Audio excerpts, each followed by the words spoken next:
El día de hoy va a ser un preámbulo para lo fuerte que va a ser la próxima, el próximo No, no, lunes. Les voy a nomás decir entré. por qué. Les decía, ahorita va a haber una pregunta ahí y yo creo que la adelantamos. ¿Cuál creen que sea la diferencia entre un abogado y un licenciado en Derecho? El abogado es el que aboga por otros.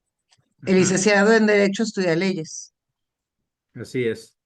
Es correcto, Laura, es gusto saludarte. Aquí en primer Igualmente, lugar, doctor. el licenciado en Derecho tiene que cubrir una serie de materias y acreditaciones para obtener un título y cédula profesional que le sirva como efectos de patente para poder ejercer. Pero el abogado es el que ya ejerce lo que aprendió. Entonces, vamos a ver que en esta primera sesión, este primer módulo vamos a separarlo en dos sesiones. Y la siguiente, que van a ser unos cuantos minutos, ya no se va a hacer tan extenso, porque vamos a ir a la parte más interesante, que es lo que vería un abogado ya en la práctica. O sea, cómo podemos lograr las cosas utilizando las leyes sin violarlas. Entonces, vamos a empezar. Bueno, mi nombre es Armando Ledesma, creo que varios de ustedes ya me conocen. Tengo 4 licenciaturas, 4 maestrías y 5 doctorados. Por aquí nos acompaña Sonia, es una compañera que estimo mucho, fuimos compañeros en un doctorado y se está integrando, pero ahora como alumna porque quiere entrar al negocio de los bienes raíces. Tengo 35 años de experiencia en la materia y tengo más de 7 años defendiendo a los profesionales inmobiliarios, principalmente en materias penal y fiscal. O sea, nos especializamos en defenderlos a ustedes. Este diplomado está dirigido a profesionales inmobiliarios porque son los que desde nuestro punto de vista más necesitan el aprender toda la parte que regula su actividad profesional, que es la compra, venta y renta de inmuebles, porque realmente no están vendiendo inmuebles o rentando inmuebles, están vendiendo o transmitiendo derechos. Entonces, aquí a ver si los abogados que se conecten, esperemos que no se desesperen mucho, pero también va a beneficiarlos. Aquí está la pregunta que les decía, ya no la brincamos. Este es el temario de todo el diplomado. Son 22 módulos. Este primero es contratos de intermediación inmobiliaria. Lo importante es que cuando veamos contratos, les vamos a dar los formatos que analicemos. Este contrato que analicemos el día de hoy, mañana lo compartimos al grupo directamente en archivo en Word para que ustedes lo puedan modificar. O sea, es un beneficio directo que van teniendo. Entonces, todo lo que veamos contratos, se los vamos a compartir en el grupo. Entonces, está bastante extenso. Entonces, es contrato de intermediación inmobiliaria. Seguimos con la introducción al derecho. Quisimos empezar con este para que se lleven algo tangible. O sea, entré, valió la pena porque ya tengo un contrato y tiene los razonamientos que vamos a ver adelante. Después entramos a la NOM 247 y sus contratos. Habla de varios contratos que también se los vamos a dar, los formatos. Después viene prevención del lavado de dinero, preparación y defensa en casos de visitas domiciliarias, propiedad inmobiliaria y sus derechos, compraventa. Todo esto ya está, que se está manejando. En la parte final vean la 22 del lado derecho, alineación para certificación SEP Conocer no obligatoria. Hay personas que dicen, yo ya tengo mi certificación, entonces no tiene caso que tome esa parte. Y aquí les comentamos que esta institución es un centro de evaluación SEP Conocer, ¿sí? Entonces, para poder evaluar y emitir los certificados, tramitar la emisión de los certificados correspondientes. Que los certificados son los que les piden en la mayor parte de las legislaciones estatales para la cuestión de las licencias inmobiliarias locales. Entonces aquí entramos con el módulo 1, contratos de intermediación inmobiliaria, y vienen aquí las diferentes partes que vamos a ver.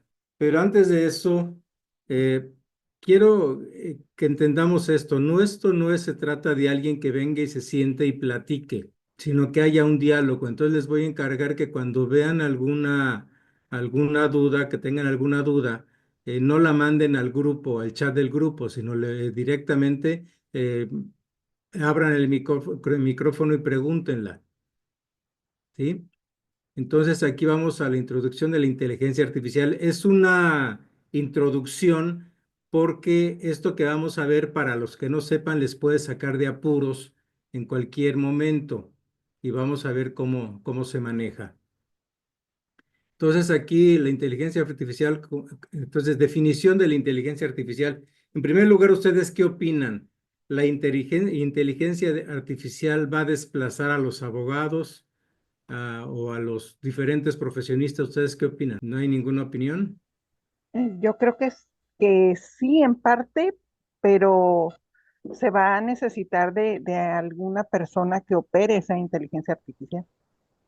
Así es. Gracias, Rosa María. En esto que vamos a ver, se van a dar cuenta ustedes de que es muy sencilla de manejar, está todavía en pañales, no podemos confiar en ella todavía, pero aprende muy rápido. Yo la veo ahorita como un bebé que está cometiendo muchos errores, pero está aprendiendo. Entonces, su definición es una rama de la informática que desarrolla sistemas con capacidades similares a las cognitivas humanas. Su estructura es similar a la forma en que funciona nuestro cerebro. Va aprendiendo. Imita procesos como el aprendizaje, la resolución de problemas y la interpretación de datos. Utiliza algoritmos y modelos matemáticos avanzados. Su objetivo es procesar información y adaptarse a entornos complejos. Ahorita ya hay muchas alternativas de inteligencia artificial. Hay muchas. Yo nada más quiero mostrarles una y ustedes después ya pueden preguntar lo que quieran. Vamos a entrar al más avanzado que hay ahorita. Esto que voy a poner se llama prompt. Son las instrucciones para que funcione. Les pueden preguntar cuáles son las mejores herramientas de inteligencia artificial para profesionales inmobiliarios. Aquí está analizando y está, digamos, pensando. Y aquí ya les dijo, la integración de la inteligencia artificial en el sector inmobiliario ha permitido transformar procesos tradicionales en soluciones más eficientes. Y eso ya lo ven ustedes ahí, vienen todas las alternativas que hay para cada uno de sus procesos, gestión y relaciones al cliente, ahí están todas las herramientas. Dependiendo qué le vayan a pedir a la inteligencia artificial, así le va a responder. Vámonos a la materia que nos importa. ¿Qué quieren que preguntemos? ¿Sus dudas o qué? Lo primero que tienen que decirle a la inteligencia artificial ustedes es cómo debe de actuar. Le podemos poner aquí, actúa como un abogado experto y desarrolla un contrato de intermediación. Aquí le estoy diciendo, actúa como un abogado experto y desarrolla un contrato de prestación de servicios de intermediación para la renta de inmuebles de acuerdo a la legislación. ¿De dónde quieren? ¿De qué estado? Baja California. De Baja California. Aquí está diciendo, tengo que usar un lenguaje formal y hacer referencia a las leyes aplicables en Baja California con el Código Civil, la ley de corretaje inmobiliario, aquí está.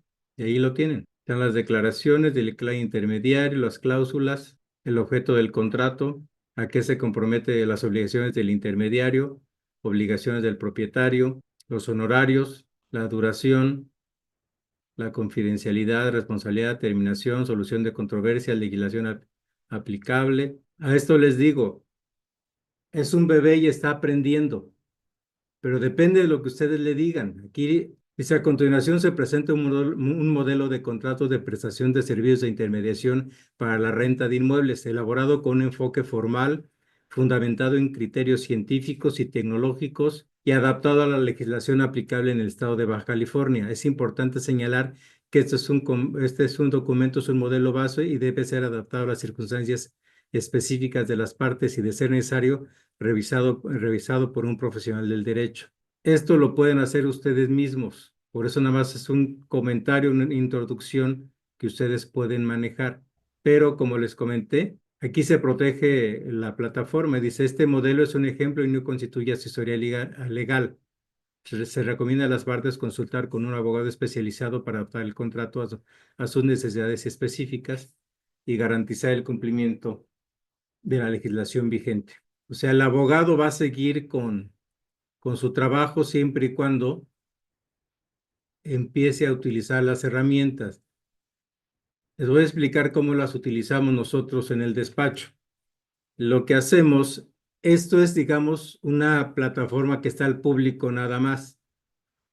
Pero ya cuando utilizas la API, o sea, las particularidades de este tipo de plataformas, lógicamente de paga, ahí ya vas alimentándolo con la información. Nosotros lo alimentamos con las leyes de cada estado, pero también con las normas oficiales y con las resoluciones judiciales, incluyendo la jurisprudencia, y para ir perfeccionando todo lo que estamos manejando. Inclusive ya se le manejan modelos predictivos, porque al subir las sentencias en su versión pública, vamos aprendiendo, vamos viendo los criterios que manejan los diferentes juzgados para cada caso en particular. Entonces, es muy útil, pero no vamos a depender de ella.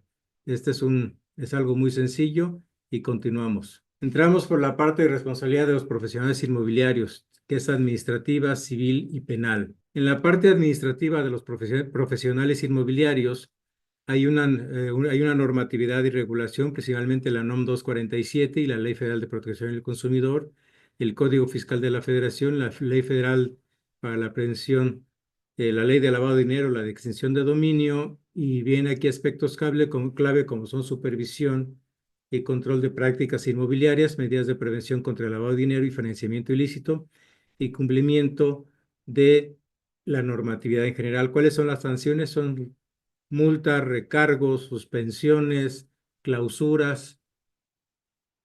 Eso es lo que nos maneja esta ley. Quien nos va a regular aquí es Profeco principalmente. Hasta ahí dudas, porque los veo muy callados. No hay controversias ahorita. Aquí está la responsabilidad civil de los profesionales inmobiliarios, que viene el Código Civil Federal y códigos estatales, su fundamento legal. Los procedimientos son conforme al Código Nacional de Procedimientos Civiles y Familiares. Y aquí están las diferentes alternativas. ¿Cuál es el problema? Demandas por reparación económica por daños y perjuicios. ¿Dónde entraríamos en este tipo de responsabilidad? Un ejemplo con los contratos que hacemos.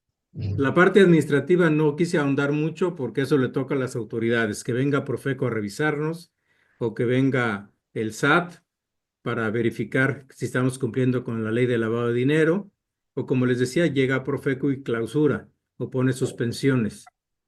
Pero aquí ya se amplía el abanico, porque hoy comentaba yo en un chat de inmobiliarios, donde les decía que el problema no son las sanciones que pongan en las diferentes leyes, por ejemplo, en las leyes inmobiliarias, porque pueden poner todas las sanciones que quieran, pero si tenemos una impunidad cercana al 100%, no importa que les pongan las multas que quieran o las sanciones que quieran, si no va a haber inspectores preparados por parte del gobierno para verificar estas sanciones.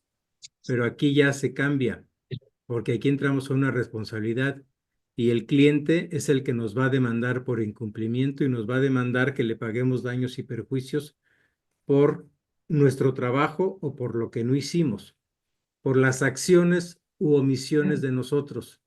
¿Qué se les ocurre ahí?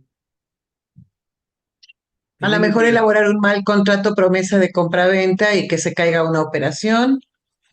La Exactamente. publicidad, Sí, aquí es muy común porque obligaciones y riesgos es incumplimiento contractual y extracontractual que genere perjuicios a terceros. Si no lo asesoramos bien o lo asesoramos mal, eso ya es responsabilidad civil. Ujú, Si al cliente no le explicamos que en la compraventa se tiene que pagar impuestos por traslado de dominio, o ujú. hoy me estaban comentando de una operación que hicieron de la venta de un edificio, y ya que hacen la operación y no se les ocurrió preguntarle al notario cuánto iba a ser de impuesto sobre la renta, y le sale un cálculo a pagar de 3 millones de pesos y ya firmaron el Ah, bueno. contrato y trae penalidades.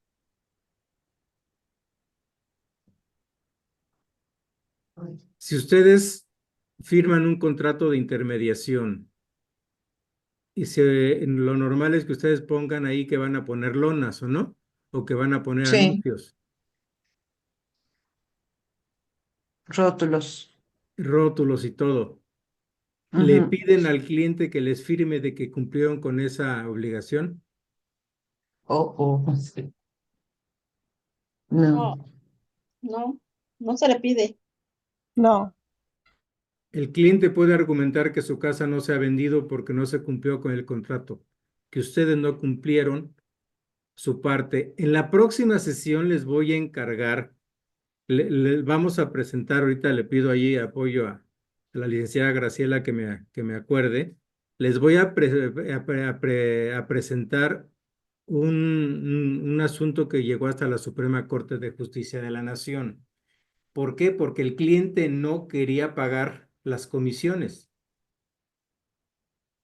y no las quería pagar argumentando que que la ley inmobiliaria local violaba la Constitución y violaba convenciones internacionales en materia de derechos humanos, ya que el profesional inmobiliario, estaba explotándolo a través de una comisión no equiparable al esfuerzo plasmada en esa ley inmobiliaria y en el contrato. ¿Qué decía este señor? Que se le puso una comisión del 5%, se vende la propiedad y el asesor inmobiliario demanda por el pago de la comisión. Y su respuesta es que lo que él hizo de trabajo no justifica cobrar el 5%.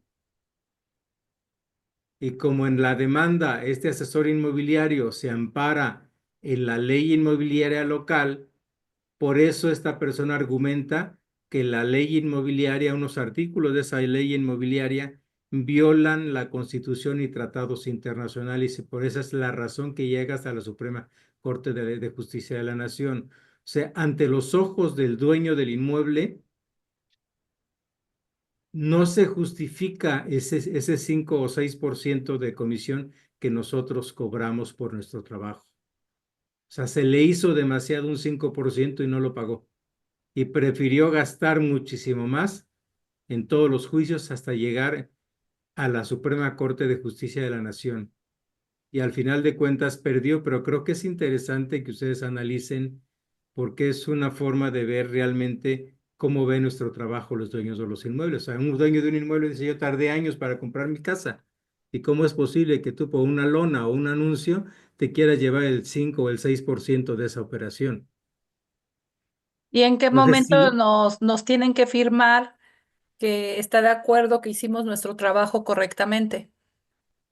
sí tenemos que protegernos, pero mira, a pesar de todo, a la mera hora el cliente no pagó.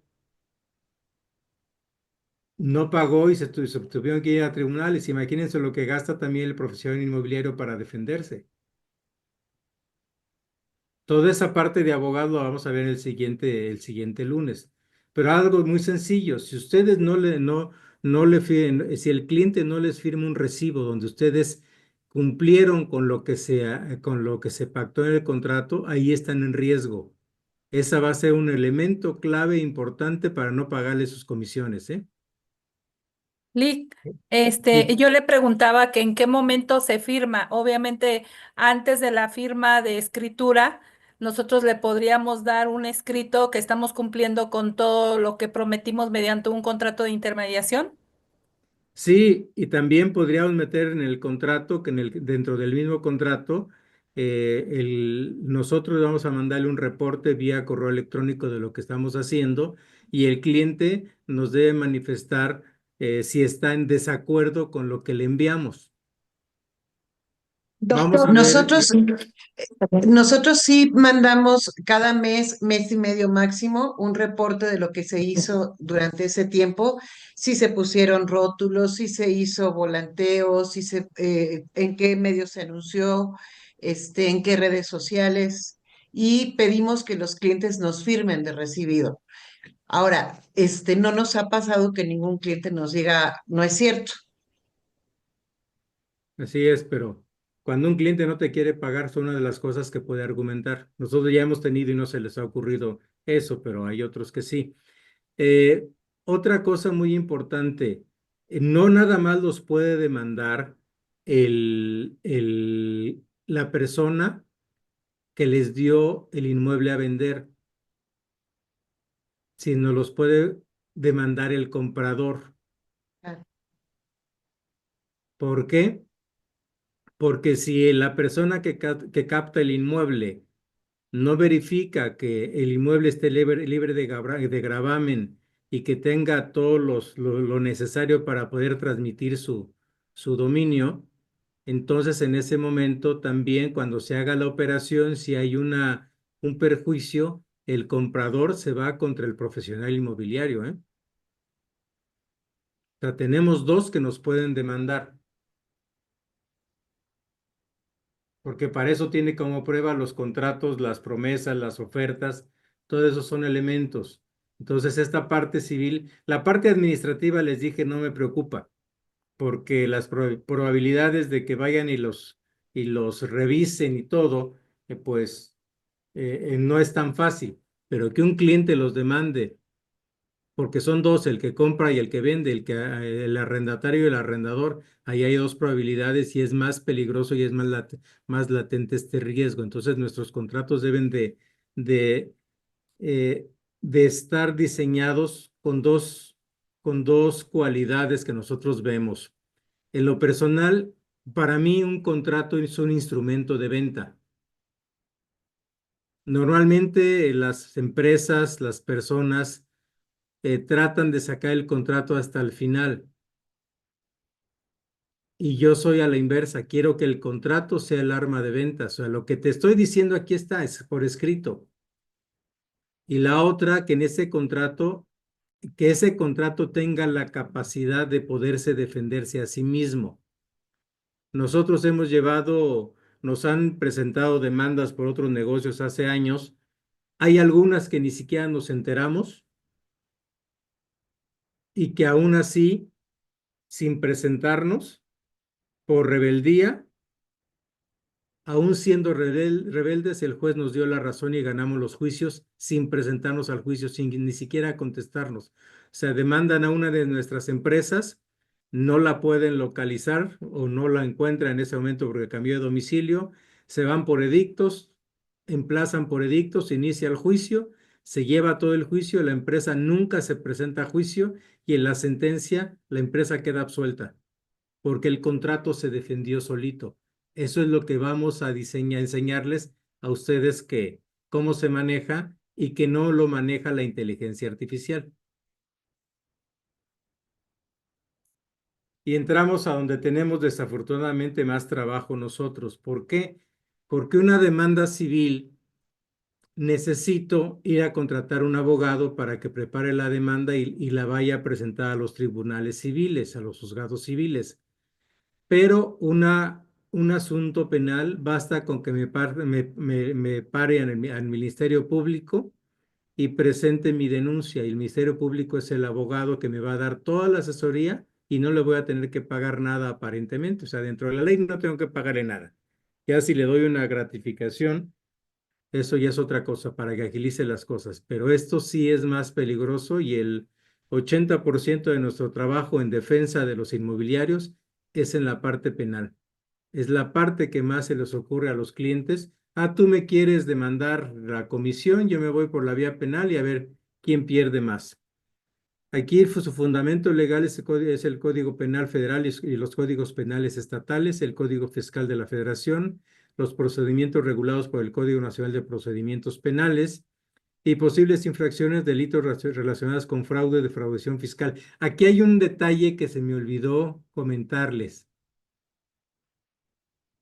Me regreso a la página anterior y hay una nueva ley en la parte administrativa civil. Hay un nuevo Código de Procedimientos Civiles y Familiares que ya está vigente en la Ciudad de México, Laura. Ese ya está funcionando desde la primera semana de diciembre del año pasado y todas las controversias en materia de arrendamiento en la Ciudad de México ya son de acuerdo al nuevo Código Nacional, donde es 100% sin papel. Todos son juicios a distancia, juicios electrónicos, juicios orales. Ya no hay papel. Entonces, ese es un cambio muy fuerte que nos va a afectar a todos. Ya entró la Ciudad de México y paulatinamente van a entrar todos los estados porque tiene que estar listo y funcionando en menos de 2 años. Nada más un comentario. Entonces regresamos a la responsabilidad penal. Entonces están los códigos penales, el Código Fiscal de la Federación y procedimientos regulados por el Código Nacional de Procedimientos Penales. Aquí, ¿por qué nos van a...? Aquí ya no son demandas, aquí es una denuncia. Cuando es penal es denuncia, cuando es civil es una demanda. En la parte penal, ¿qué cosa es lo que podemos hacer para que nos puedan denunciar? Es delitos relacionados con fraude, defraudación fiscal, falsedad documental y omisión dolosa, uso indebido de información o documentos en la promoción de inmuebles. Es demasiado común que los inmobiliarios incurran en esto. ¿Conocen ustedes a alguien que le pida al evaluador que le ponga una cantidad diferente? Muchos. Sí. O que le pongan ahí que consiga recibos, incluso hay alguien que los vende para que pueda justificar el no pago del impuesto sobre la renta, para justificar que ha estado viviendo ahí los últimos 2 años. También sucede. También por el hecho de que paga una parte en efectivo y la otra a través de transferencia. O sea, es una operación de 5 millones, paga 2 millones de acuerdo al avalúo que te conseguí y los 3 millones dalos en efectivo. En esta operación, ¿qué leyes se están violando? La ley de lavado de dinero. La de lavado de dinero. Es una de ellas, la ley de lavado de dinero es una de ellas. Pero la otra es el Y Código Fiscal de la el Federación, Código porque Fiscal. es una Sí. evasión fiscal, una defraudación fiscal. El impuesto sobre la renta. Sí, sí entra como defraudación fiscal al no pagar los impuestos. Cuando llegan y nos consultan, oiga, tengo un cliente que quiere hacer este tipo de operación, yo les digo, sí lo puedes hacer, pero ten en cuenta que es un delito. Y explícale a tu cliente que al unirse los tres, el comprador, el vendedor, y dependiendo cómo estén las cosas, inclusive son creativos nuestros fiscales y ministerios públicos, pueden manejarlo hasta por asociación delictuosa. Claro. Entonces, le digo, lo puedes hacer, pero es un riesgo de cárcel. ¿Va a justificarse con un 5% de comisión? ¿O quieres un 30% o un 20% de los 3 millones que van a estar en riesgo? O sea, aquí hay que ser claro con los clientes. O sea, lo que me pides es un delito. Lo podemos hacer, pero te cuesta tanto.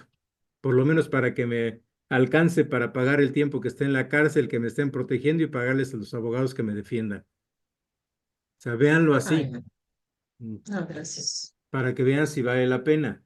Las personas que se dedican a la delincuencia organizada no son improvisados.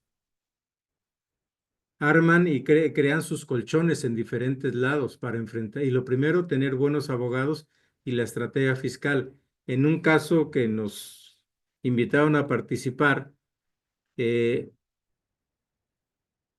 detuvieron al brazo derecho de uno de los más importantes cárteles en en un estado por una tontería. Entonces, cuando fuimos a ver el asunto, vimos que no había elementos para que quedara encerrado porque era ilegal la detención. Entonces se les dijo, el riesgo es muy alto y te cuesta 1 millón de pesos nada más para la audiencia para que para que lo dejen libre. Y de ahí ya se complicaron las cosas bueno, eso es lo que le ofrecimos nosotros, ya viendo cómo estaba el expediente. No lo detuvieron en flagrancia, que es una de las justificaciones para la detención. Esto es en flagrancias que vayan pasando unos policías y vean que una persona está asaltando a otra con un arma. Y en ese momento lo detienen y es legal la detención. En este cliente que les comento, él tuvo un problema de tránsito y de ahí lo detienen por esa situación, por el problema de tránsito y quedó a disposición del Ministerio Público. Entonces nosotros lo quisimos liberar de inmediato. ¿Por qué? Porque no había orden de aprehensión sobre él en ese momento, no sabían quién era, ni tampoco él había cometido un delito, era un accidente como tal. Entonces era una violación a su libertad, a sus derechos, pero como ellos ya están preparados, ya tienen sus abogados de cabecera, entonces llegaron y nos desplazaron y quisieron manejar las cosas por su lado y la persona esta sigue detenida y no va a salir porque ya vieron quién era y por una tontería se quedó encerrada. Entonces, regresando a lo mismo, es muy peligroso la parte esta de que estén metiéndose a conseguirles a los clientes documentos, información y todo. Eso no va dentro de su contrato. Muchos de ustedes les buscan documentos, traten de arreglar la situación. Si van a hacer una regularización, un arreglo de documentos, arreglar su alineamiento y número oficial, su permiso de licencia de terminación de obra, cualquier cosa se cobra por separado a la comisión. La pueden hacer respaldados, pero se cobra por separado.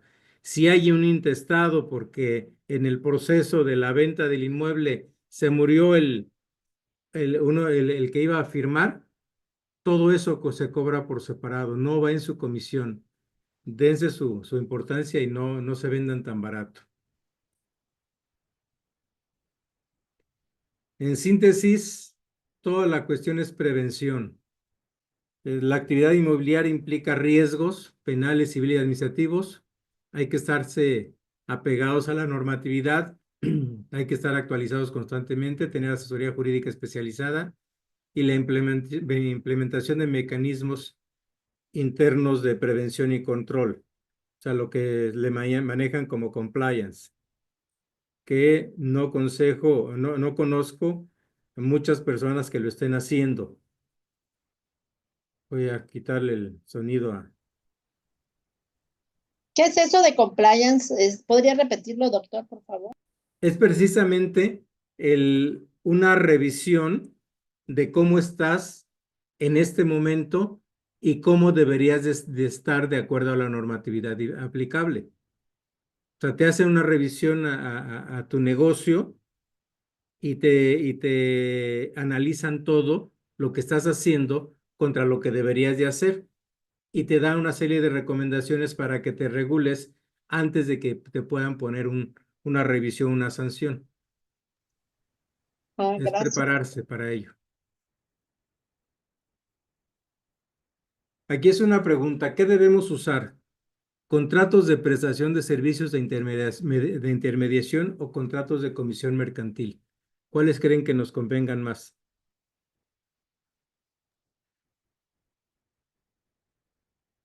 De intermediación.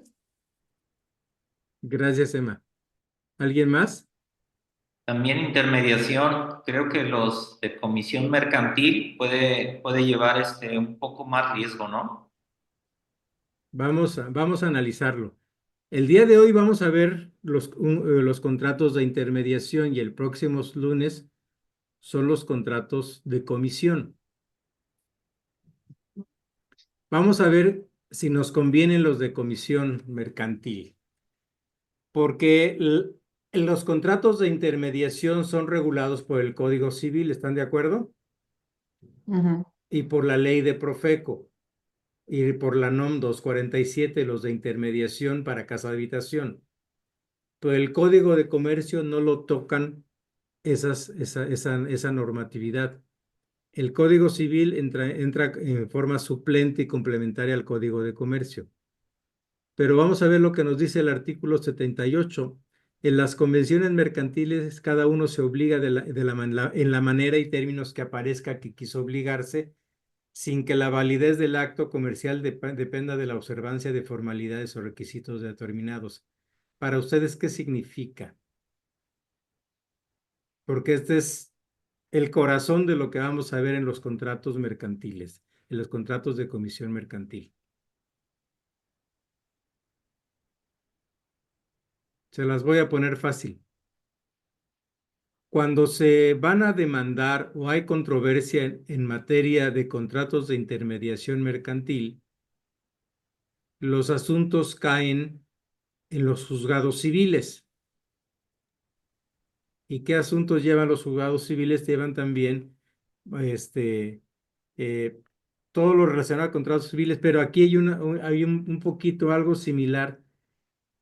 En materia, en todo lo que es la legislación en materia laboral, siempre se maneja que el patrón es un desgraciado. Y tanto en las juntas de conciliación y arbitraje, incluso está pasando y está permeando a los juzgados laborales, el patrón siempre es el desgraciado que se aprovechó del trabajador. En materia civil, incluyendo Profeco, el aprovechado siempre es el proveedor. Claro. Ujú. Y en materia de intermediación, los proveedores somos nosotros.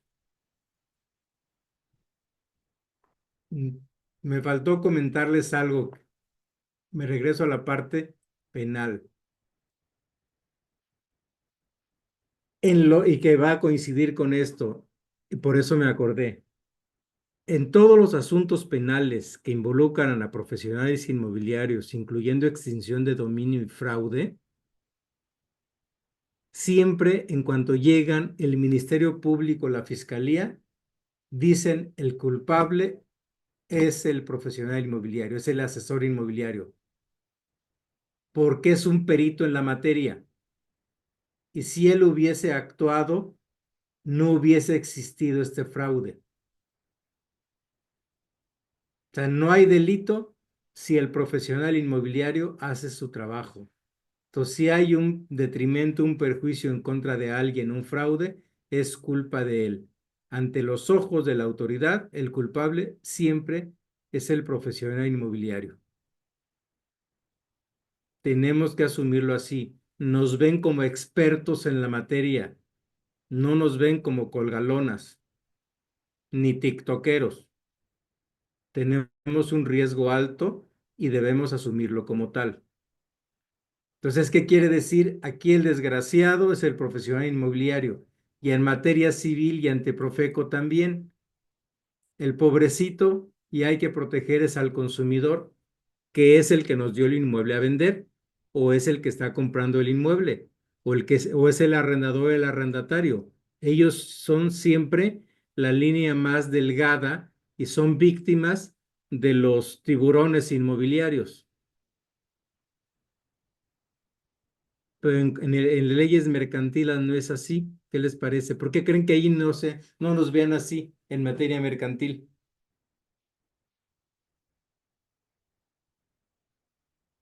O sea, si en civil nos van a ver así, cuando tenemos un contrato de comisión mercantil, lo vamos a demandar, se va a interpretar en los juzgados mercantiles.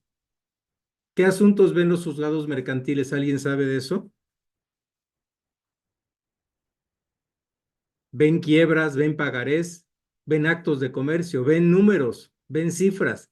O sea, son más estrictos de lo que pactaron las partes, no se van a la interpretación. En el Código Civil, incluyendo Profeco y la NOM 247, dicen, es que aquí se puso esto, le pusieron esto en el contrato, pero esto se interpreta como que quiso ser esto y nos dan la vuelta. Pero en materia mercantil no pueden, por este artículo directo que dice, en las convenciones mercantiles, o sea, los acuerdos, cada uno se obliga de la manera y términos que aparezca que quiso obligarse. Es literal, no interpretes. En contratos mercantiles no se vale la interpretación, en civiles sí. Por eso los mercantiles nos protegen más como agentes del comercio, como profesionales inmobiliarios. Esto no se los va a decir el ChatGPT. Esto nos los deja la experiencia y el conocimiento de la ley. Entonces, el corazón de los contratos mercantiles es este. Entonces, el contrato de comisión mercantil es este artículo que se lo deben de aprender ustedes ahí. Tienen que dominarlo. Entonces, si logramos que nuestros contratos se conviertan en mercantiles, nos vamos a pegar a lo que diga el contrato, no a lo que diga el cliente o las partes, a lo que diga el contrato. Y el contrato se va a defender solito ante los jueces. Es a lo que me refiero. El contrato debe defenderse por sí solo. No tenemos que explicar nosotros nada. Ahí debe de quedar. Doctor, ¿y ahí ya no Sí. intervendría Profeco porque es mercantil? O sea, No, o regido por el Código de Comercio. sí, aquí no, nos salimos de alguna manera y les voy a explicar por qué. Ahorita lo vamos a ver. Acuérdense que Profeco nos va a tener como proveedores, pero aquí podemos decirle, no me sujeto al arbitrio de Profeco y no he violado ninguna ley, no he violado la NOM 247 y no me puede hacer nada Profeco. Es un ente conciliador y si yo no violo la ley, no me puedes poner multas, ni sellos, ni de suspensión ni de clausura.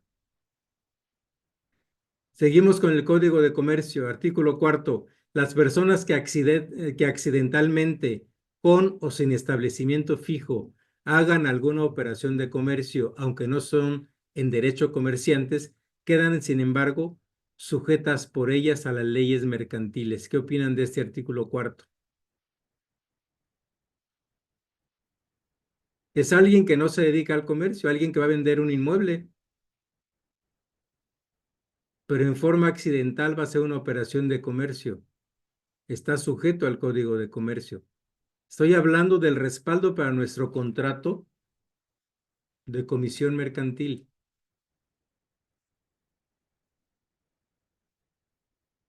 Vamos a ver al artículo 75. ¿Cuáles son los actos de comercio? En número 1, la fracción 1 nos dice, todas las adquisiciones, enajenaciones y alquileres verificados con propósito de especulación comercial. Las compras y ventas de bienes inmuebles cuando se hagan con dicho propósito de especulación comercial. ¿Ustedes conocen a alguien que haya hecho una especulación comercial de su inmueble? ¿O qué entienden como especulación comercial? Pues poner el precio que quiera, ¿no? Si yo un Independientemente inmueble del lo compré valor, hace 10 años en 20 pesos y ahorita lo vendo en 40, ¿se podría presumir especulación comercial? pues sí, ¿no?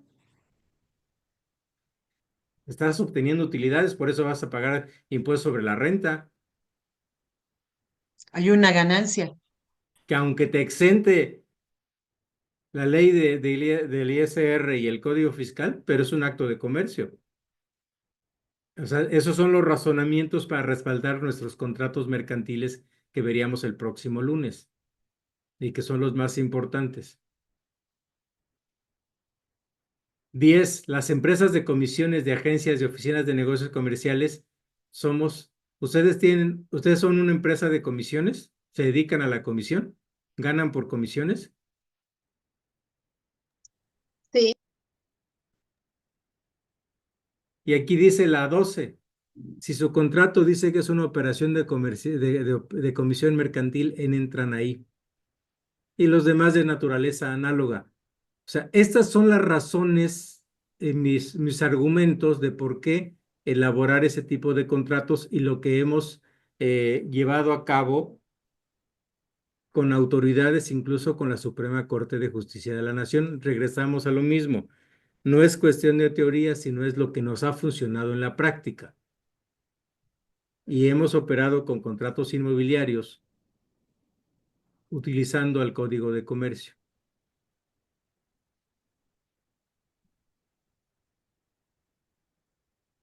Vean esta hermosura de artículo 1050.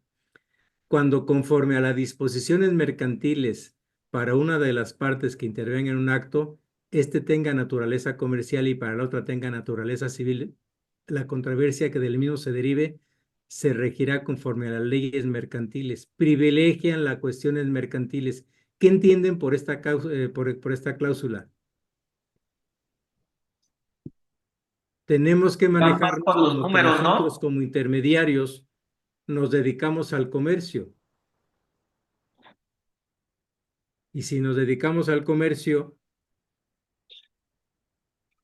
ese sería el enfoque de esto. Vamos a verlo ya cuando veamos los contratos. Ahorita es un adelanto de lo que va a justificar y por qué nos vamos a regresar al Código Civil. Otra razón para preferir los contratos mercantiles. Vean esto, artículo 80. Los convenios y contratos mercantiles que se celebren por correspondencia, telégrafo o mediante el uso de medios electrónicos, ópticos o de cualquier otra tecnología quedarán perfeccionados desde que se perciba la aceptación de la propuesta o las condiciones con que ésta fuere modificada. ¿Qué opinan de este artículo?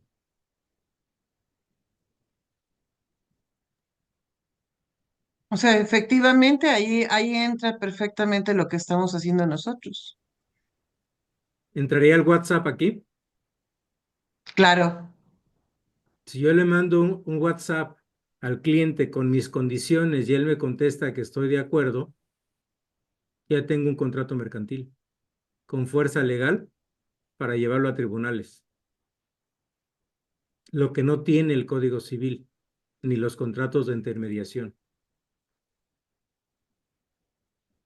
De esto les vamos a mandar la presentación para que la tengan, ¿eh?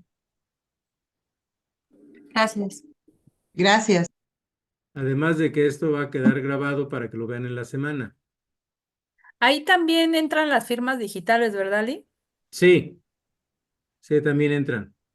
Y ahorita, por Aquí, ejemplo, las firmas digitales todavía no autorizan, no se autoriza en una notaría, ¿verdad? En la firma de una escritura, solo en los contratos privados. hay una revolución electrónica a nivel notarial. En 2 meses tienen su convención internacional de notarios en Morelia, Michoacán, pero internacional. O sea, hay estándares internacionales en materia del notario electrónico y viene todo electrónico para los notarios. ¿Por qué? No pueden frenar la inteligencia artificial. Si tú tienes una escritura de quien sea, la meto a la inteligencia artificial y le pido que quite todos los textos y que me aísle las firmas del notario y los sellos de la notaría y que con el mismo folio y datos me haga una nueva escritura y ponga encima de ellos la firma del notario en color verde, marrón o los que use el notario y que me tire una nueva escritura y me la da. O sea, no es opcional, el papel se va a acabar. ¿Por qué? Los contratos nosotros que manejamos traen candados de blockchain y todo ese tipo de detalles. O sea, tienen mayor seguridad que los contratos firmados a nivel presencial. Eso lo vamos a ver más adelante, que es la importancia del diplomado, de ver todo lo que se está manejando, pero en forma práctica. Lo que importa es que lo que yo aprenda no sea teoría, sino que lo ponga en práctica. Mañana les mandamos este contrato directamente al grupo. Entonces ya lo van a tener y lo pueden empezar a usar mañana y ya nada más le ponen sus datos. Por eso lo vamos a mandar en Word para que nada más le pongan ustedes ya los datos y lo empiezan a trabajar mañana mismo los que no lo estén usando. Y los contratos mercantiles igual se los vamos a mandar. Entonces aquí viene una pregunta. ¿Puedo usar contratos mercantiles para promocionar la venta de inmuebles destinados a casa habitación? ¿O tengo que apegarme a la reciente NOM 247, publicada el 22 de marzo? ¿Ustedes qué opinan?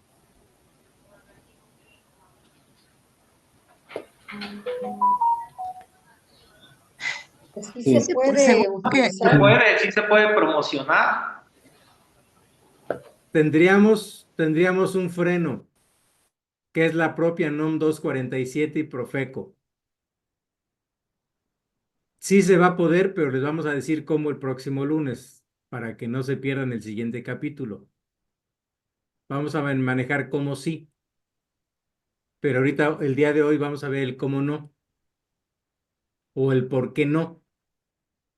Y aquí hay otra pregunta para ustedes. ¿Realmente es una novedad la NOM 247 que se publicó hace 2 años, el 22 de marzo de 2022, van a ser 3 años? ¿Realmente es una novedad esa NOM que regula y obliga a que los contratos de adhesión de inmuebles destinados de prestación de servicios de intermediación para la compraventa de inmuebles destinados a cada casa habitación que esté regulada, autorizada por Profeco, normada por Profeco? ¿Realmente creen que es nueva esa regulación de este No, 22 de No, marzo que doctor, está? no es no, nueva. porque ya está implícita en la misma ley federal del consumidor. De ahí lo extrajeron de Sí. algunos de los artículos de la ley federal. Tienes razón, David, Emma y los demás que opinaron. Aquí está. Vean la fecha de publicación. 24 de noviembre del 2004, hace más de 20 años, en el Diario Oficial de la Federación, se dieron a conocer los contratos de adhesión en materia inmobiliaria. Tienen más de 20 años que Profeco está regulando. Quizás lo nuevo sea la obligatoriedad de registrarlos, ¿no? Digámosle sí, porque no había una NOM oficial a la cual de apegarse y poderlo registrar. Entonces aquí está, hace más de 20 años que hablaba ya, decía contrato de prestación de servicios de intermediación para la compra de inmuebles destinados a casa, habitación, compraventa. Entonces ahí hay que tener cuidado, tenía más de 20 años regulando este tipo de contratos para la compraventa de inmuebles destinados a casa, habitación.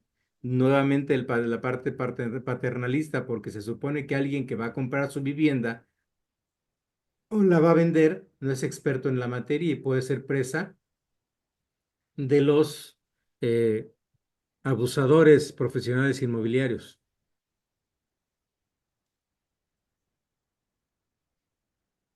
Hay una cosa muy importante: ¿y por qué los fiscales nos ven a los profesionales inmobiliarios como los culpables?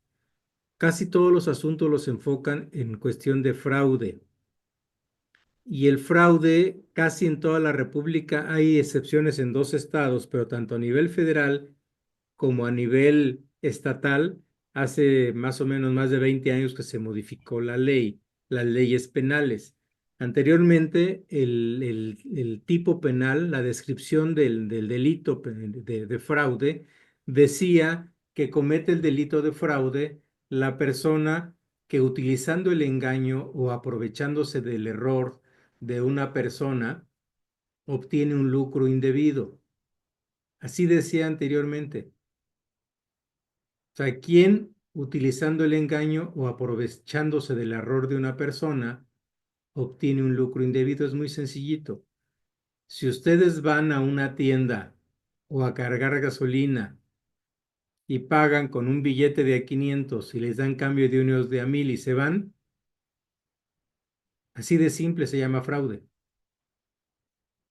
Se aprovecharon del error del expendedor de gasolina que les dio cambio de más y obtuvieron un ingreso indebido. Eso es el fraude. Algo tan simple como eso y que nos puede pasar continuamente. La otra, ¿cuál fue la modificación? Lo que se justificaba o lo que defendíamos en ese entonces es que mi cliente no obtuvo lucro indebido, no recibió el dinero, revísale sus cuentas y demuéstrame que él obtuvo ese lucro indebido. O sea, se iba a atacar el lucro indebido. No hay una ganancia indebida, entonces no hay fraude. No entramos dentro del tipo penal, tiene que ser exacto. Pero modificaron casi todas las leyes y el nuevo tipo penal dice: comete el delito de fraude el que, nuevamente, utilizando el engaño o aprovechándose del error de la otra parte, obtiene un lucro indebido para sí o para un tercero. Si nosotros manipulamos la operación inmobiliaria para que una persona obtenga un lucro indebido, como lo es el que pueda vender una propiedad que estaba grabada, la compraventa es un fraude, pero también nosotros lo cometimos. Aunque no hayamos ganado ni un peso, ni nos hayan dado ni un peso, ni siquiera nos pagaron nuestra comisión del 5%. O sea, cometimos el fraude en beneficio de un tercero. Entonces es muy peligroso. Por eso hay que revisar perfectamente esas operaciones, porque todo mundo se va por la cuestión de fraude. Y de nada sirve que no hayamos ganado ni un peso y ni siquiera nos hayan pagado la comisión. ¿Dudas hasta ahí? Entramos al contrato de intermediación inmobiliaria para casa habitación. Vamos a analizar un contrato ya registrado en Profeco. Aquí hay personas que ya lo analizaron, como 5 personas de las que están ahorita. Espero no se nos aburran porque al final vienen unos cambios. Doctor, una duda. Sí, Ya ve que hace poco están haciendo un pleito legal con respecto a una venta de rancho ahí que le vendieron a Tesla y ajá. que la persona está reclamando que no, nunca le dijeron que se iban a adjudicar el rancho, o sea, esa propiedad. Si esto fue maniobra de los hijos del exgobernador, el, ahora sí que la persona que estuvo de intermediación también sale votada, aunque no tenga, no haya Tendría, participado directamente. aunque no haya recibido dinero dependiendo del estado, pero casi en todos los estados creo que nada más hay 2, Oaxaca y otro más, que todavía tienen la tipificación anterior. Entonces, si estuviera, por ejemplo, en Oaxaca, con el simple hecho de que mi cliente no recibió dinero, no recibió un beneficio, queda libre. Pero si es en otro de los estados o entra a nivel federal, sí lo pueden involucrar. Entonces, él tiene que separarse de que él no fue partícipe de ese fraude. Pero es el problema del asunto penal. eh, el sistema penal es como una aspiradora. ¿Por qué aspiradora? Como que está esperando y jalando los problemas, porque entra una maquinaria perversa donde participan los policías ministeriales, los, los ministerios públicos, los fiscales, todo esto para ir a la persecución del delito, y es difícil salir de él. Salir de él sin pagar nada. ¿Por qué? Porque nos van a cobrar por todo. Desafortunadamente por todo cobran. Entonces lo ideal es no acercarse a la cuestión penal. A la cuestión civil, pues no tengo en riesgo mi libertad, pero la cuestión penal sí. An- Vamos a avanzar. Entonces vamos a Doctor, entrar. Sí, doctor, disculpe, no sé si respondió o no me quedó claro. Entonces, ¿qué es lo mejor? ¿El contrato de comisión mercantil o un contrato regulado por la Profeco, el de mediación inmobiliaria? ¿Qué pasa si yo tengo un contrato de comisión mercantil y me llega una visita de la Profeco? eso lo vamos a ver la próxima semana con cómo te protejas con el contrato de comisión mercantil. Bueno, gracias. Sí, porque ya les dimos un adelanto con las cláusulas que vimos, Ah, bueno, con los artículos del Código de Comercio. Si esos ajá, sí. artículos del Código de Comercio los justificamos y lo aplicamos en el contrato de comisión mercantil, Profeco ya no nos hace nada. Y eso se lo vamos a enseñar en la siguiente clase.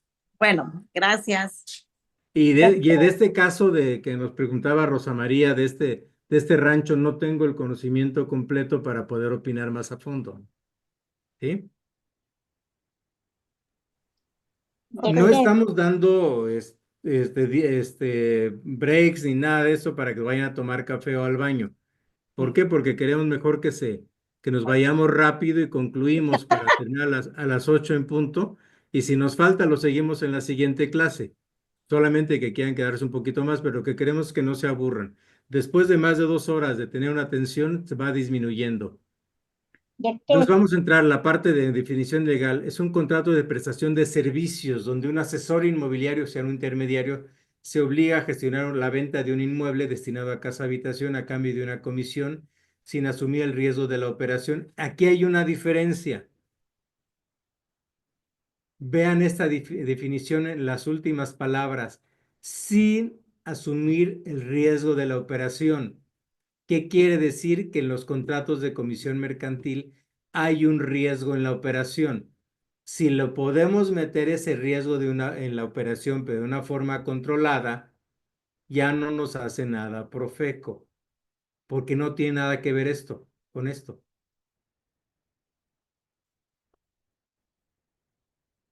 Lo vamos a ver el próximo lunes.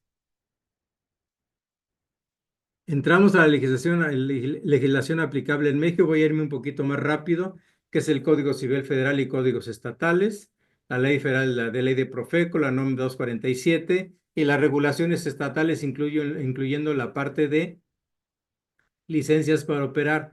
En la próxima clase vamos a ponerles ejemplo donde atacan la ley inmobiliaria y que llegó hasta la Suprema Corte y con un contrato de comisión mercantil, licenciada Odette. Y nuestro contrato de comisión mercantil que utilizamos para esa operación pasó hasta la Suprema Corte de Justicia sin problema alguno, con validez al 100%. Entonces, por eso quiero que utilicen esos formatos que ya están probados, inclusive en juicios, y que el contrato se defendió por sí mismo. Particularidad de este contrato: debe estar firmado por escrito por ambas partes. El objeto es la gestión de la venta o renta del inmueble con especificación de las condiciones del servicio. Y el plazo, debe haber un plazo de vigencia, por ejemplo, 6 meses, y honorarios. Determinar la comisión del intermediario. En el contrato que vamos a ver ahorita, ya les voy adelantando cuáles son sus diferencias con el contrato de comisión mercantil.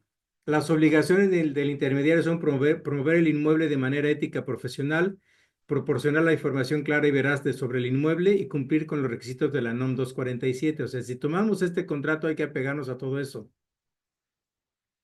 ¿Y qué cosa es lo que regulan al NOM 247 en materia de publicidad? Hay que la información debe ser clara, verificable, se prohíbe la publicidad engañosa o con datos falsos que no se puedan comprobar. Si ustedes le ponen, vende una casa en la colonia fulana de tal, exclusiva solo para personas inteligentes,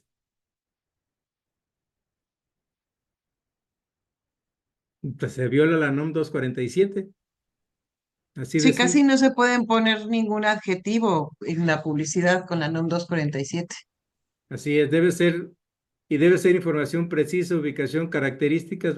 Me voy más rápido. Aquí hablo de la publicidad, después lo vemos más adelante. Yo quiero es que lleguemos al contrato y empezar a hacer los adelantos les vamos a mandar esta presentación, entonces todo esto lo van a ver ahí, que son todo lo que es la publicidad, pero ahorita no es materia de lo que estamos hablando y no quiero. Entramos de una vez a esto. Aquí ya les dice que vamos a ver. Bueno, este es un contrato ya autorizado por Profeco. ¿Cuáles son sus particularidades? Que es un contrato de 2 hojas y normalmente los de Profeco son muchas hojas y asustan a los clientes. Entonces, este es un contrato de solo 2 páginas. Y para quien ya vio esta presentación del contrato nada más, que son como 5 personas que nos están escuchando, lo que no saben es las comparaciones que vamos a ver con el contrato de la próxima semana. Entonces, al inicio está lo normal, que es prestación de servicios de intermediación para la compraventa de bien inmueble destinado a casa habitación, que lo celebra quién y las partes que lo celebran. Y aquí le estamos poniendo una nota. Dice, elaborado en base al contrato aprobado e inscrito en el Registro Público de Contratos de Adhesión de la Procuraduría Federal del Consumidor con fecha 25 de octubre de 2023 con número tal. Eso es para darle confianza al cliente y la razón de por qué no podemos cambiarle su clausulado, porque es un contrato ya aprobado por Profeco y registrado. Y aquí vienen las declaraciones del proveedor, o sea, de ustedes, de nosotros, va el RFC, identificación, domicilio, correo electrónico, horario, teléfono, servicio, exactamente todo eso. Y viene un anexo A, menciona aquí un anexo A la parte final, ahí dice que se viene un anexo, y en ese anexo vienen los derechos del consumidor, la carta de derechos que vamos a ver al final, que no tiene problemas. Y es importante esta segunda declaración, son los datos generales del dueño del inmueble y también del inmueble, el domicilio del inmueble y los datos del registro público. Lo que les estoy poniendo en rojo no se lo podemos quitar y es lo que más asusta a los clientes, a los dueños de los inmuebles. En caso de, aquí dice, cuenta con planos estructurales arquitectónicos y de instalaciones o en su defecto con dictamen estructural, sí o no. Que aquí viene una obligación, en caso de no contar, deberá presentar un dictamen estructural previo a la compraventa. A ningún dueño de inmueble le gusta esa cláusula. Los que ya saben la respuesta, absténganse, por favor. ¿Qué le dirían ustedes aquí al cliente, al que les va a dar la casa a vender? Para que no le haga caso a esto que está en rojo. Si es un inmueble que ya está usado, esta cláusula pues no va con ese tipo de inmueble. Es solo para propiedades nuevas. Sí, gracias. Eso Pero el problema es aplica que en los vicios ocultos, ¿no? eso lo vemos más adelante. Vienen los vicios ocultos, pero aquí habla de presentar un dictamen previo a la compraventa y lo hace en forma genérica, no importa que sean bienes muebles nuevos o usados, bienes inmuebles nuevos o usados, va en general. Pero vamos a ver qué vamos a justificarle y por qué le diríamos que no le afecta. De acuerdo a la normatividad mexicana, principalmente el Código Civil y los códigos civiles, mencionan que las declaraciones no son vinculantes, o sea, no generan obligaciones si no están vinculadas con las cláusulas. Lo que importa en los contratos son las cláusulas. Y en el clausulado de este contrato, en ninguna parte, que vamos a analizar, viene esa obligación. O sea, lo malo fuera que en el contrato, en las cláusulas del contrato, le hubiésemos puesto que el vendedor o el propietario del inmueble se obliga a presentar este dictamen. Ahí sí, pero como está en las declaraciones y yo puedo decir, y el cliente declara ser el más guapo de su colonia, ahí no vio la NOM, ¿verdad que no? Y declara que tienes estas particulares, que está en excelente estado de salud y que no se va a morir en los próximos 50 años. Puede poner lo que quiera, no es obligatorio que lo cumpla, ni modo que lo vayas a demandar porque se murió antes de tiempo. Y aquí es importante también ver que el artículo 1836 del Código Civil Federal dice que las obligaciones no pueden presumirse, sino que deben estar expresamente pactadas en el contrato. En el contrato que les vamos a enviar, vamos a asentar estas obligaciones para que desde el contrato mismo vamos a diseñar un formatito de contrato que en la parte superior venga esta parte, para que el cliente no se asuste y su contrato pueda vender a pesar de que esté autorizado por Profeco. Aquí es importante, la ley y la NOM 247 sancionan al intermediario, al profesional inmobiliario, cuando altera el contrato y le incluye cláusulas que afecten los derechos del consumidor. Si no si no le vamos a afectar, podemos ponerle adiciones mientras no le afectemos al cliente. El objeto ahí está muy sencillo, o sea, la contratación, el precio, la cantidad, o sea, son cláusulas muy sencillas. No tienen ningún tipo o sea, no tienen mucha diferencia contra lo que ustedes manejan. La diferencia que está avalado por Profeco. Aquí viene pactado en el inciso, la cláusula 2, el inciso 1, la fracción dice la cantidad equivalente, O sea, ¿cómo va el precio? Ya quedó arriba, que es en la 2.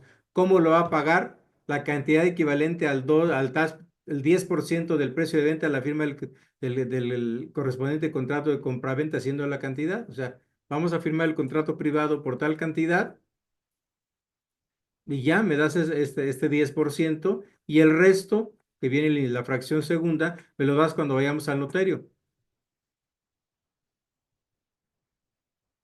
Pero también aquí viene otra. En la penúltimo párrafo dice, el consumidor tendrá la facultad de aceptar distintas formas de pago. O sea, aunque pactemos esto, está la salida. El cliente solamente te puede ir pagando en forma semanal un 5% y el resto te lo va a pagar hasta llegar a un 20% y el resto te lo paga en el notario. Y aquí abajo vienen los datos de cuentas del cliente. O sea, no hay ningún problema ahí. Aquí empezamos con las comparativas. Vigencia. El plazo de duración será desde el día tal hasta el día tal. Dicho plazo podrá ser prorrogado previo acuerdo escrito entre las partes y concluido el plazo y sus eventuales prórrogas. En el caso de no haber encontrado un comprador, el presente contrato quedará terminado sin contraprestación económica alguna, entregando al consumidor la documentación proporcionada a más tardar en 5 días hábiles. ¿Qué le pondríamos en el contrato mercantil donde podemos ponerle lo que queramos mientras no violemos la ley?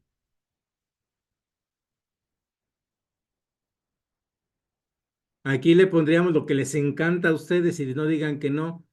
El plazo de duración sería del día tal a tal, o sea, en plazo de vigencia le ponemos será de 6 meses, que inician en tal fecha, terminan tal vez en tal fecha, renovables en forma automática por plazos iguales.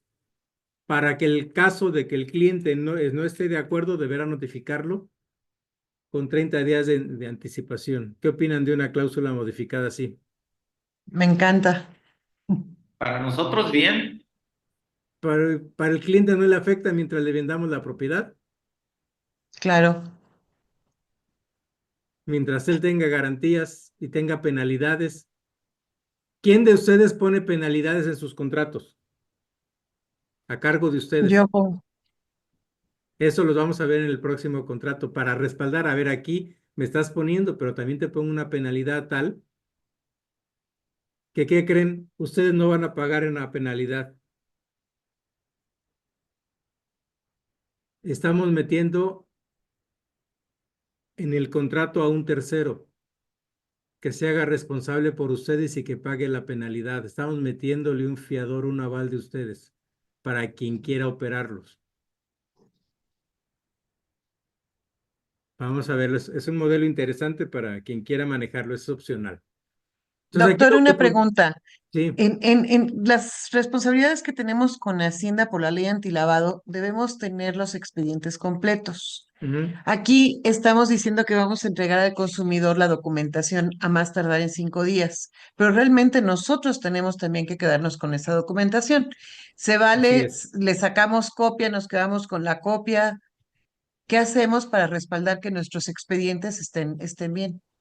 Le sacamos copia fotostática, que nos reciba las copias fotostáticas y ya.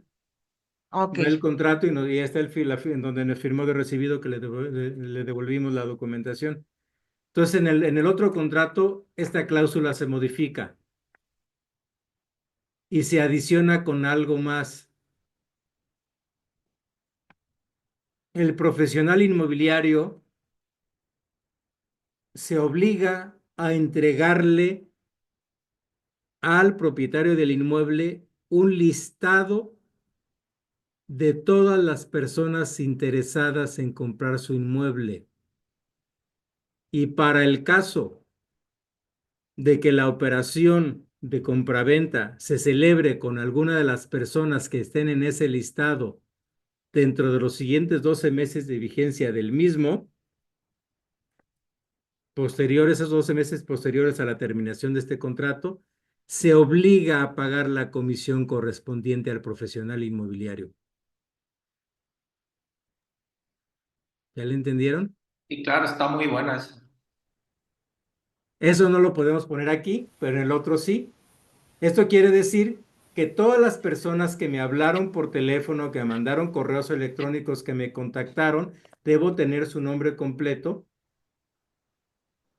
y al cliente le voy a dar nada más los nombres de esos clientes, no le voy a dar el teléfono ni su correo electrónico ni nada, nada más el nombre y que me firme de recibido.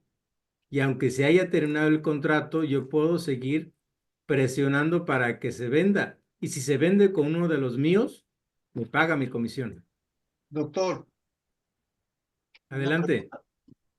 12 meses, ¿por qué 12 meses? ¿O Es algo que se me ocurre, podemos ponerle 6 meses, pueden ser 2 años? pueden ser 2 años. Recuerden lo que dijo, lo que vimos aquí en el Código de Comercio. O que lo que las partes se acuerdan. Lo que pacte es lo que importa. En los códigos civiles de los diferentes estados, cada estado regula la asociación civil de manera diferente. Hay unos códigos civiles estatales que digan que para constituir una asociación civil tienen que ser 2 personas y se mete a regularlas de cómo tienen que ser los asociados, de cómo qué derechos tienen, se mete a regularlos. Pero hay otros códigos civiles dicen que las asociaciones civiles se integrarán mínimo por 2 personas y se regularán por sus estatutos y se acabó. Ese es el equivalente a esto. En cuestiones mercantiles, de acuerdo a lo que nos arreglemos, podemos ponerle ahí que 10 años. Nos tienen que pelear. Por eso hay libertad, no tenemos a Profeco encima, regulándonos. Somos libres. Entonces, eso es lo que vamos a ver en la siguiente clase. Esos contratos ya cómo quedan y cómo los van a poder justificar y operar sin que Profeco se meta con ustedes, que eso es lo importante. Aquí, contraprestación por el servicio. El proveedor pagará, el consumidor deberá pagar a nosotros el tanto por ciento masiva sobre el precio con el que la operación se realice, debiendo ser liquidado por el consumidor en un tanto por ciento el día de la firma del contrato preparatorio definitivo de compraventa y el tanto por ciento de la firma de la escritura pública correspondiente. Aquí podemos poner el 90% o el 99% el día del contrato preparatorio, o el 50%, lo que sea. Aquí lo manejamos nosotros. Eso no tiene problema. En lo que nosotros manejaríamos, manejaríamos penalidades y candados para cobrar. Les adelanto que va a ir en el siguiente contrato. Un segundo párrafo, donde aquí en el contrato declara el cliente que en caso de realizarse la operación, la comisión va a ser de tanto, ponerlo en pesos, importe que reconoce que deberá pagar sin excusa alguna al profesional inmobiliario, al proveedor. Les vamos a decir por qué. La entrada es para convertirlo en un pagaré. Su contrato de comisión mercantil se convierte en un título ejecutivo mercantil, con unos detalles que le vamos a meter, que ya vienen en el contrato que le vamos a dar el lunes. Ya va a estar preparado para quien quiera convierte su contrato en un pagaré, en un título ejecutivo mercantil y puede cobrarlo más rápido. ¿Por qué? Porque los juicios que se basan en títulos ejecutivos mercantiles son secretos. Entonces el cliente no se entera del juicio hasta que llegamos a embargarle. O sea, ya que le embargamos es cuando empieza a defenderse, pero primero le embargamos y luego platicamos. Esta es la parte que vamos a reforzar también, penas convencionales. Las partes acuerdan que para el caso de incumplimiento de cualquiera de las obligaciones contraídas en el presente contrato, la parte que incumpla deberá pagar una pena convencional del tanto por ciento sobre la contraprestación pactada. O sea, aquí ya está una penalidad, aunque está autorizado por Profeco, ya trae una penalidad. Pero yo he visto muchos contratos donde no traen penalidades. Por lo tanto, si el cliente no me paga, no lo puedo presionar.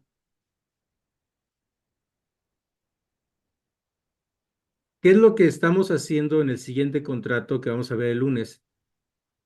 Es que una cosa es que me debas mi comisión del 5% o del 6%, pero si no me la pagas, me debes otro tanto igual. Y si no me lo pagas, van intereses moratorios hasta que me pagues. Y me facultas para embargarte. Esa es la diferencia de un contrato de comisión mercantil. Aquí vienen las cláusulas de rescisión, que son muy sencillas. Para el consumidor, durante el plazo del presente contrato, la venta se formaliza por el consumidor o por terceros. Si se dan cuenta, este contrato que estamos viendo, con esta pena convencional, ¿en qué se convierte este contrato? Es un contrato de exclusiva sin decirlo, ¿no?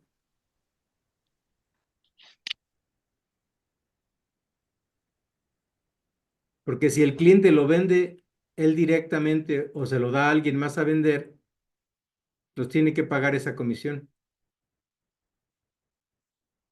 O sea, no hay forma que el cliente se haga a un lado. En este contrato regulado y cuidado por Profeco, pero tiene fuerza. Entonces aquí vienen las cláusulas, son muy sencillas. Los derechos. Aquí vienen el problema que les comentaba, que los pueden demandar. El consumidor tiene derecho a recibir, respecto de los servicios ofertados, información y publicidad veraz, clara y actualizada, sin importar el medio por el que se comunique, incluyendo los medios digitales, de forma tal que le permita al consumidor tomar la mejor decisión respecto de los servicios que contrate. Esto quiere decir, reconoce aquí los medios digitales. Podemos mandarle un correo electrónico donde le estemos informando, que comentábamos. Comentábamos con Laura hace un rato que mandamos los correos electrónicos, que estamos un reporte de lo que estamos haciendo y él nos debe contestar. Y recibir el servicio conforme lo tengamos plasmado en el contrato. ¿Y qué es lo que tenemos nosotros derecho? A que nos pague. Son dos clases. Que nos pague y que cumpla con el contrato. Es muy sencillo este contrato, muy claro. Obligaciones de las partes, el consumidor se compromete a dar todas las facilidades, lo normal que ustedes ya saben. El proveedor se compromete a realizar las labores de intermediación conforme a lo siguiente, la asesoría para la venta de inmueble, todo ese tipo de cosas. Y el consumidor informará la aceptación de ofertas, o sea, está obligado a contestarnos. Y esto se los mandamos para que lo analicen y el siguiente lunes vemos si hay dudas. Recuerden que ustedes van a tener el contrato. Viene un aviso de privacidad. Los datos personales que recabamos los utilizaremos con la única finalidad de brindarle en forma adecuada y eficiente el servicio contratado. Y habla de un aviso de privacidad que es en el anexo A del contrato. Los canales de atención, aquí habla de un correo electrónico que vamos a proporcionarle nosotros para que ahí nos contacte el cliente. La cancelación anticipada, que aquí puede cancelar en cualquier tiempo, pero si se dan cuenta en el tercer renglón de la cláusula 11, dice que en todo caso debe pagar como pena convencional la contraprestación. O sea, cancela cuando quieras, pero me pagas mi comisión, no hay forma que te libres de pagarme. Aquí el único problema que tenemos es la cláusula 12, que dice que el cliente tiene 5 días para arrepentirse y cancelarnos el contrato. Pasado ese tiempo ya no tiene forma de echarse para atrás. Si se echa para atrás al día 6, nos paga nuestra comisión. O sea, no hay forma de que diga que siempre no. Esto se puso, lo tiene la ley de Profeco para las compras compulsivas que hay, por ejemplo, en los vendedores de tiempos compartidos, que a bajo presión hacen que firmemos los vouchers. Entonces aquí la ley nos da 5 días para pensarlo y echarnos para atrás y que nos regresen el dinero. Término por fallecimiento, aquí simplemente dice que en caso de que haya fallecimiento se entiende que sus herederos asumen las obligaciones de este contrato y en caso de no ser así, pues nos lo notifican por escrito. Y esa es la última parte del contrato. la prescripción de acciones civiles. Una vez realizada la compraventa, el consumidor deberá respetar los plazos de prescripción. Y aquí sí hablaba de lo que comentaba, creo que era Yesael, de los vicios ocultos. Y aquí hay unos plazos de prescripción de vicios ocultos, donde dice que son acciones derivadas de responsabilidad civil que tiene que responder. Aquí se obliga el cliente a responder a responder por los vicios ocultos y evicción que haya en el contrato. Aquí sí hay una obligación, pero es una obligación que viene en los códigos civiles. No se la estamos poniendo nosotros. Eso viene en los códigos civiles y recuerden que los códigos civiles dicen que son de beneficio común, de interés general y que son irrenunciables. Y aquí la competencia, que para la interpretación de este contrato nos sujetamos a las leyes y tribunales de la ciudad donde ustedes estén. Y aquí vemos el anexo A. El anexo A, en la parte superior habla de la Carta de Derechos de los Consumidores y en la parte inferior habla del aviso de privacidad simplificado. Que eso se los mandamos para que ustedes lo lean y en la próxima sesión el lunes lo comentamos. Aquí es el desglose de lo que manejamos normalmente, son el anexo B, de dónde está, qué oficina lo tiene, por ejemplo, Polancorp, oficina Polancorp, asesor fulano de tal, en la zona de Polanco y fecha tal. Y los datos generales, dónde está ubicado el inmueble, tipo de inmueble, son los datos generales, metros cuadrados de terreno, características. Si tiene gravamen, si no tiene gravamen, entonces si tiene juicios, ese tipo de detalles. Y ya. La documentación que tiene que entregarnos, que es el INE, recibo de luz, reglamento, en caso de que haya condominio, licencia de terminación de obra. O sea, lo que tenga se marca ahí y nos los firma nos los firma el consumidor. Este formato de contrato se los vamos a mandar mañana directamente al grupo. Y el próximo lunes 3 de marzo vamos a analizar los contratos de comisión mercantil para arrendamiento de inmuebles y venta de inmuebles en general. Aquí hay también detalles que vamos a adicionar. También de la integración de garantía de cobro de comisiones en el contrato, convirtiéndolo en título ejecutivo mercantil. Y también un respaldo exclusivo en favor del propietario del inmueble a cargo de terceros. Esto es lo que decía, vamos a meterle un fiador para quien quiera que aparezca este fiador sin costo para ustedes, ¿eh? Y un respaldo personal y exclusivo para ustedes que les va a permitir diferenciarse y aumentar sus ingresos. Eso es lo que veríamos el próximo lunes. Y por mi parte es todo. ¿Qué dudas tienen?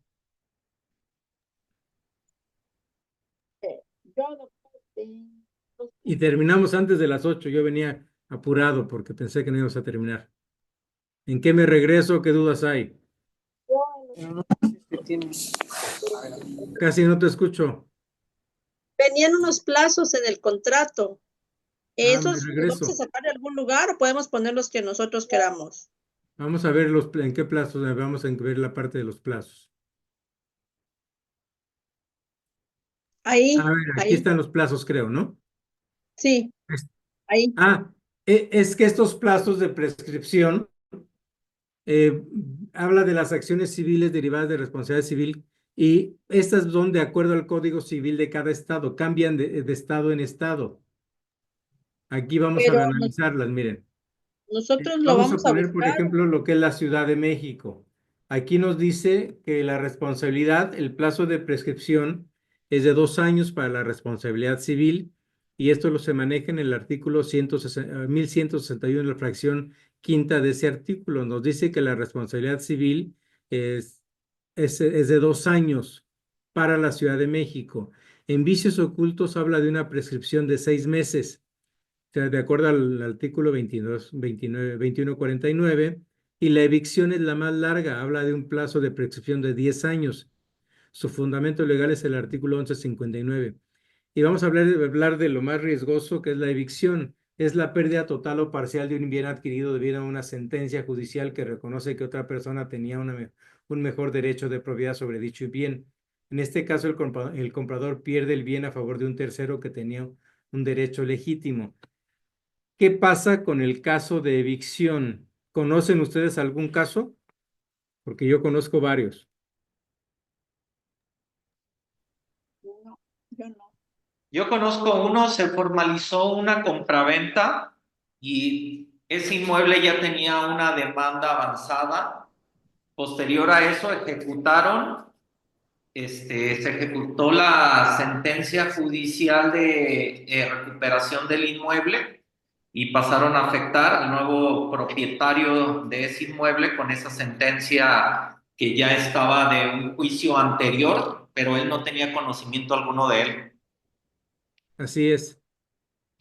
Por eso son 10 años para el caso de la prescripción de la evicción, son 10 años, porque ya viene nuestra responsabilidad. Si nosotros no verificamos, por ejemplo, que el inmueble no tenga gravámenes y lo vendemos, independientemente del fraude, la persona que tenga los gravámenes, a lo mejor tiene una hipoteca, llega el banco y remata y adjudica el inmueble a un tercero, y el comprador de buena fe que nosotros llevamos a que comprara la propiedad perdería su dinero. Entonces ahí queda vivo por 10 años la cuestión de la evicción, que puede irse contra nosotros, incluso también. Bueno, se va contra el vendedor del inmueble, pero en todo caso nos van a responsabilizar porque no verificamos que la propiedad estuviera libre de gravamen. Sí. Tengo una duda. También, ¿saben dónde, en qué sucede en muchas ocasiones? Por ejemplo, en Morelos, en el estado de Morelos y en otros estados, un mismo inmueble tiene varias escrituras. No sé, yo creo que son muy cuates los notarios de por allá que apoyan algunas operaciones, pero sí nos han reportado un solo inmueble tiene 2 o 3 escrituras. Entonces, si yo vendo un inmueble con la escritura del año 2017 y resulta que hay una persona que tiene una escritura del año 2010, habría que ver cuál es la válida. Entonces, para eso es la parte de evicción. Sí, Verónica, tenías una duda. Sí, gracias.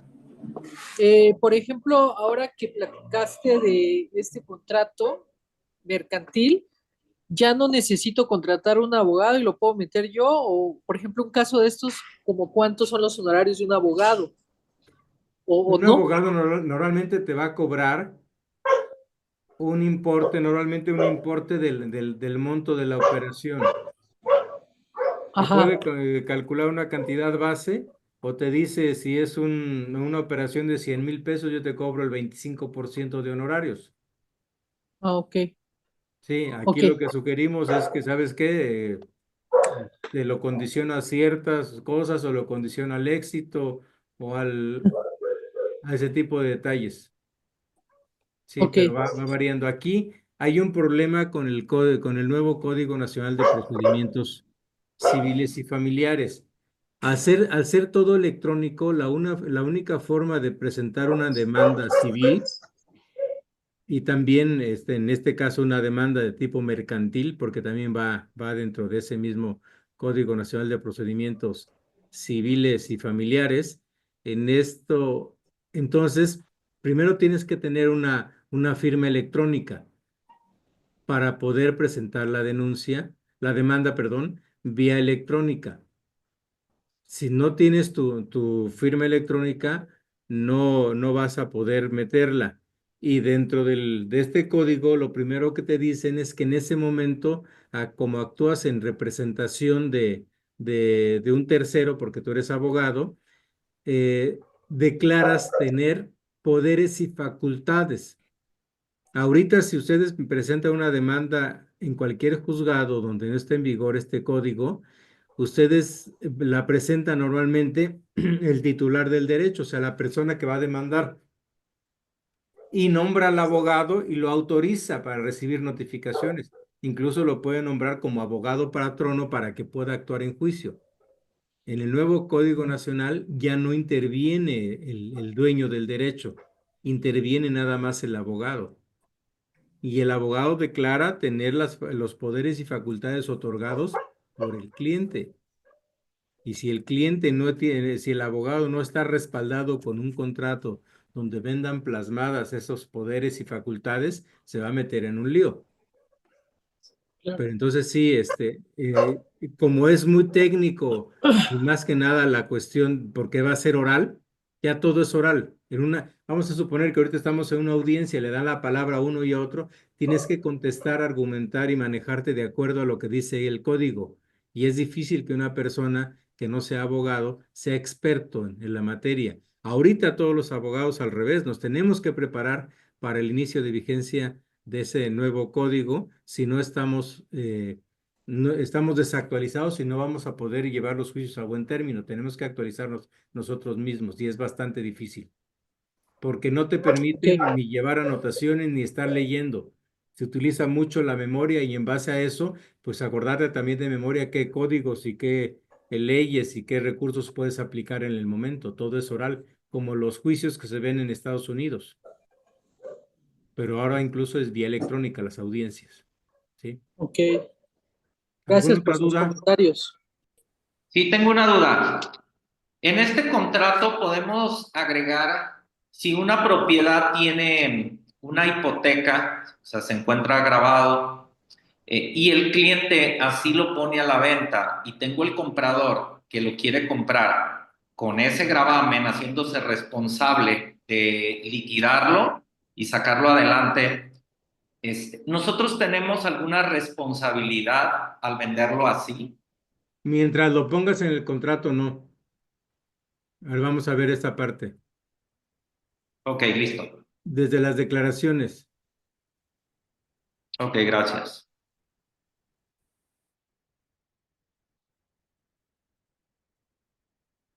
Ya perdí las declaraciones.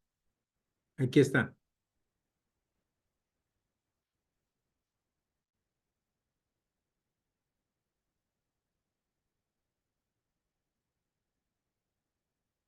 Desde esta declaración, aquí en la parte final le pondrías una H. El consumidor, o sea, el dueño del inmueble, declara que el inmueble fue adquirido bajo un crédito, con un crédito del Infonavit o de Fobiste o un crédito bancario, o que sobre el inmueble se realizó, se dejó como garantía para como garantía hipotecaria de un crédito obtenido. Y pone los datos y se pone lo que se adeuda a la fecha, desde las declaraciones. Se los vamos a preparar para que vaya así. Ahí le encargo a Graciela que tome nota de eso, la licenciada Graciela, para que me acuerde. Sí, Y licenciado. aquí también vamos a ponerlo, aquí lo ponemos en las cláusulas. La forma de pago, el precio es tal. El consumidor estipula que la forma que desea ofrecer el inmueble y recibir los objetos de pago los pagos por la venta serían un primer pago por la cantidad de tal porcentaje que será destinado a liquidar el crédito hipotecario tal y tal y tal. Desde aquí se puede poner. Por eso vamos a manejar archivo Word para que ustedes lo puedan manejar, pero esto lo pondríamos aquí. Entonces, desde el inicio, porque hay gente que dice, es que yo no puedo vender mi casa porque todavía le debo al banco o todavía le debo al Fobiste. Entonces, aquí sí lo podremos poner. ¿Por qué sí lo podríamos poner sin violar la legislación y lo que aparece en los contratos de Fobiste y de Infonavit, donde prohíbe la transmisión de la propiedad mientras esté vigente la deuda? ¿Por qué sí lo podríamos poner aquí? Bueno, para empezar no es una venta, es un contrato de mediación. Exactamente. Entonces aquí no hay ningún problema porque no está transmitiendo de propiedad y estamos partiendo de la buena fe. Entonces aquí lo está declarando y no está violando ninguna ley porque además está reconociendo que tiene una deuda y que le van a pagar. El primero que va a recibir dinero es el Infonavit o el Fobiste o el banco o el acreedor. Entonces no hay ningún problema, no se viola ninguna ley, se puede meter. Y vámonos a los inventarios, a la par, a los anexos. Vamos a ver qué dice aquí el anexo.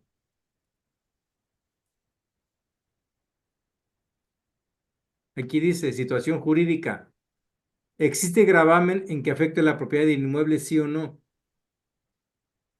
¿Quién es el acreedor? ¿Cuánto es lo que se debe? ¿De cuánto es el pago mensual? El plazo y el estatus. El estatus, estoy al corriente o hace 2 años que no pago nada. Y en la cuestión de sucesiones, ¿quiénes son sus herederos? Y su teléfono para poder dirigirnos a ellos en caso de fallecimiento. Y si tiene algún tipo de juicio, como comentabas, Gesael, si tiene juicios y de qué tipo son. O si tiene un usufructo vitalicio que impida la transmisión de la propiedad. Esto quiere decir que aquí está declarando que tiene este usufructo y al momento de venderla tiene que ir la persona beneficiaria titular de este usufructo. O incluso si ya tiene embargos. O sea, podemos realizar la operación, pero hay que declararlo. Yo tengo una duda, profesor. Sí. Eso que comentaba, por ejemplo, del Infonavit o Fovista o como sea, entonces sí se podría vender, pero únicamente en el caso de que el comprador liquide por completo la deuda y no que adquiera las mensualidades del vendedor, ¿no? Porque si no, no se va a poder. No, lo que mencionas tú sería lo que normalmente se maneja como traspaso. Un traspaso por fuera de la ley, con los riesgos que conlleva, pero yo conozco de muchos casos que han salido exitosos, de que me han dicho, oye, firmé este contrato con el vendedor, ya pasaron 5 años, ya terminé de pagar, y me está diciendo que cuándo vamos a firmar para que ya liberen la hipoteca, quede liberado, y se transmite a la propiedad, entonces no hay ningún problema, pero sí hay que manejarlo con cautela. Ok. Claramente cuando se hace un contrato de traspaso, que se puede utilizar este tipo de contrato para hacerlo, se le puede agregar que se expide también un poder con todas las facultades de parte del del vendedor hacia el comprador, para en su momento de liquidar el bien inmueble pueda escriturar definitivamente ese. Sí, de hecho en muchos estados, por ejemplo, Chiapas, se estila mucho, hacen el traspaso del crédito de Foviste o de Infonavit o el bancario y también le incluyen un poder irrevocable para actos de dominio para poder escriturar cuando se ha liquidado el saldo del crédito.